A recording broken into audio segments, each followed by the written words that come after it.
Hello hi ಎಲ್ರಿಗೂ ನಮಸ್ಕಾರ. ಇವತ್ತು ಸಿಂಪಲ್ ಆಗಿ 2 ಹಣ್ಣಾಗಿರುವಂತಹ ಬಾಳೆಹಣ್ಣನ್ನು ಬಳಸ್ಕೊಂಡು ಹಾಗೆಯೇ ಜೋಳದ ಹಿಟ್ಟನ್ನು ಬಳಸ್ಕೊಂಡು ಬನಾನಾ ಕೇಕ್ ಮಾಡೋ ವಿಧಾನವನ್ನು ನೋಡೋಣ. ತುಂಬಾ ಸಿಂಪಲ್. 2 ಪಚ್ಚ ಬಾಳೆಹಣ್ಣು ಅಂತಿರಲ್ಲ ಅದನ್ನು ತೊಗೊಂಡಿದ್ದೀನಿ. ಆ ಪಚ್ಚ ಬಾಳೆಹಣ್ಣನ್ನು ಸಿಪ್ಪೆನೆಲ್ಲ ತೆಕ್ಕೊಂಡು ಒಂದು ಬೌಲ್ನಲ್ಲಿ ಹಾಕ್ಕೊಂಡು ಆಲೂಗಡ್ಡೆ ಸ್ಮ್ಯಾಶರ್ ಇರುತ್ತೆ ನೋಡಿ, ಅದನ್ನು ಬೆಳೆಸ್ಕೊಂಡು ನಾನು ಈ ರೀತಿ ಸ್ಮ್ಯಾಶ್ ಮಾಡ್ಕೊಳ್ತಾ ಇದ್ದೀನಿ.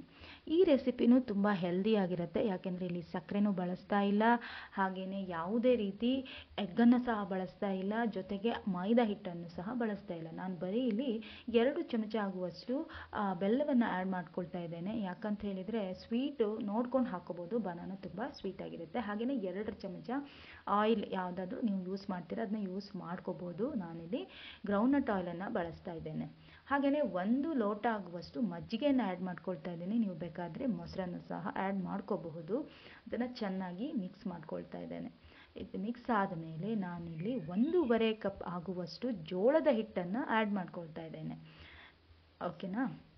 ಈ ರೀತಿ ಜೋಳದ ಹಿಟ್ಟನ್ನು ಆ್ಯಡ್ ಮಾಡಿಕೊಂಡು ಅದರ 1 ಚಮಚ ಝೈಲಿಯಮ್ ಹಸ್ಕ್ ಅಥವಾ ಇಸಕ್ ಬೋಲ್ ಪೌಡರ್ ಅಂತೀವಲ್ಲ ಅದನ್ನು ಆ್ಯಡ್ ಮಾಡ್ಕೋಬೇಕು. ಇಲ್ಲಿ ನಾವು ಮೈದಾ ಹಿಟ್ಟನ್ನು ಬಳಸ್ತಾ ಇಲ್ಲ ಅಲ್ಲ, ಸ್ವಲ್ಪ ಅಂಟಬೇಕು ಅನ್ನೋದಕ್ಕೆ ಬೈಂಡಿಂಗ್ ಏಜೆಂಟಿಗಾಗಿ ನಾನು ಆ ಝೈಲಿಯಮ್ ಹಸ್ಕನ್ನು ಆ್ಯಡ್ ಮಾಡ್ಕೊಳ್ತಾ ಇದ್ದೇನೆ. ನೀವು ಬೇಕಾದರೆ ಫ್ಲ್ಯಾಕ್ಸ್ ಸೀಡ್ನ ಪೌಡರ್ನೂ ಸಹ ಬಳಸ್ಬೋದು ಇದರ ಬದಲಾಗಿ. ಮನೇಲಿ ಇಲ್ಲ ಅಂದರೆ ಫ್ಲ್ಯಾಕ್ಸ್ ಸೀಡ್ನ ಪೌಡರ್ನ ಬಳಸೋದ್ರಿಂದ ಎಗ್ ಹಾಕಿದ ಹಾಗೆ ಆಗುತ್ತೆ.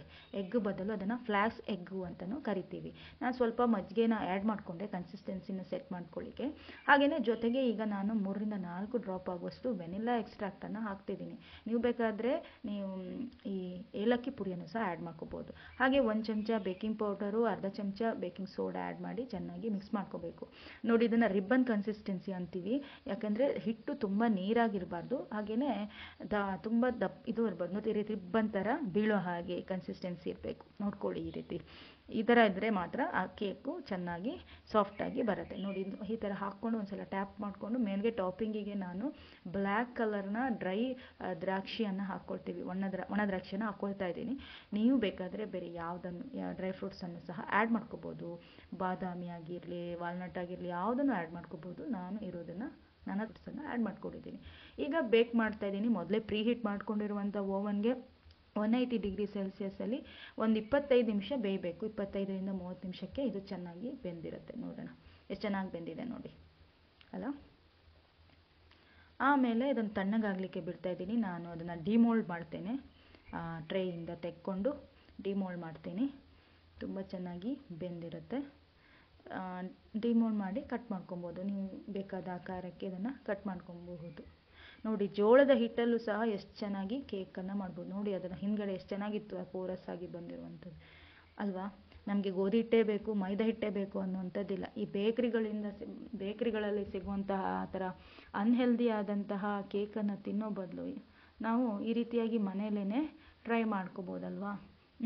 ಗ್ಲೂಟನ್ ಫ್ರೀ ಅಂತೀವಿ. ಕೆಲವರಿಗೆ ಗ್ಲೂಟನ್ನಿಂದ ಅಲರ್ಜಿ ಇರುತ್ತೆ, ಅವರು ಟ್ರೈ ಮಾಡ್ಬೋದು. ಮನೇಲಿ ಮಕ್ಳಿಗೆ ಕೊಡಿ, ತುಂಬ ಇಷ್ಟಪಟ್ಟು ತಿಂತಾರೆ. ಹಾಗೆ ಹೆಲ್ದಿನೂ ಸಹ. ಇಲ್ಲಿ ಶುಗರ್ ಅಂಶ ನೋಡಿಕೊಂಡು ಹಾಕ್ಕೊಂಡ್ರೆ ನೀವು ಡಯಾಬಿಟಿಕ್ಸ್ ಇದ್ದರೆ ಸಹ ಯೂಸ್ ಮಾಡ್ಬೋದು. ಜೋಳ ಡಯಾಬಿಟಿಕ್ಸ್ ಇರೋರ್ಗು ಸಹ ತುಂಬಾ ಒಳ್ಳೆಯದು. ನೀವು ವೆಯ್ಟ್ ಲಾಸ್ ಮಾಡ್ಕೊತಾ ಇದ್ದೀನಿ, ಅಯ್ಯೋ ಕೇಕ್ ತಿನ್ನಬೇಕು, ಈ ಕ್ರಿಸ್ಮಸ್ ಬೇರೆ ಪ್ಲಮ್ ಕೇಕ್ ತಿನ್ನಬೇಕು ಅಂತ ಇದ್ದರೆ ಈ ರೀತಿ ಸಹ ನೀವು ಕೇಕ್ ಮಾಡ್ಕೊಬೋದು.